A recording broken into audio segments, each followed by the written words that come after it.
cet entraîneur, là je reviens sur ce que vous disiez tout à l'heure, Harit par exemple, il le fait jouer derrière les attaquants, il le fait plus jouer sur le côté comme les autres entraîneurs le faisaient jouer.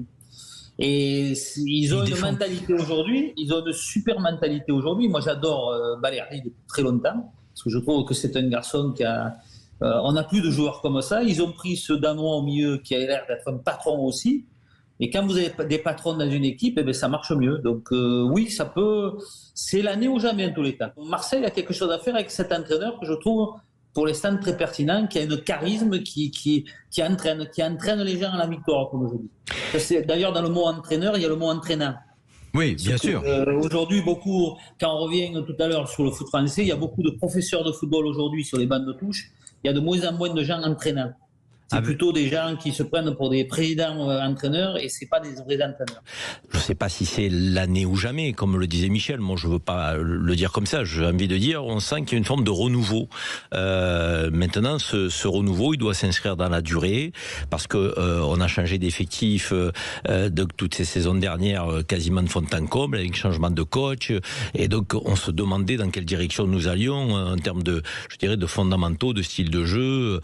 Et là, De Zerbi, j'ose espérer qu'il va s'inscrire sur du moyen terme et que la première patte qu'il a posée est une patte plutôt, je dirais, attractive, parce que d'abord on sent que le groupe vit bien, que c'est lui qui a contribué au recrutement, il a les joueurs qu'il souhaitait, donc ça c'est important pour un coach.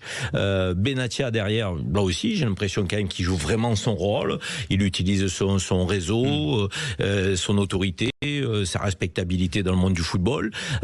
On sent qu'il se passe quelque chose, quoi, à l'Olympique de Marseille. Et en plus, c'est traduit par les résultats, c'est traduit par l'enthousiasme qui est généré par notamment le dernier match, à la 96e, hein, donc tu mets ce 3e but, donc voilà, c'est des matchs un peu aussi marqueurs dans un début de saison. Zerbi sait où il veut emmener ce groupe, le public, on le sait très bien, ce 13e homme qu'on dit, est toujours là, il a été là dans les mauvais moments, il sera d'autant plus là dans les bons moments. Rendez-vous le 27 octobre, si vous voulez bien. Le PSG fait pas une mauvaise saison, un mauvais début de saison. Non. Restera quand même très solide sur ce championnat.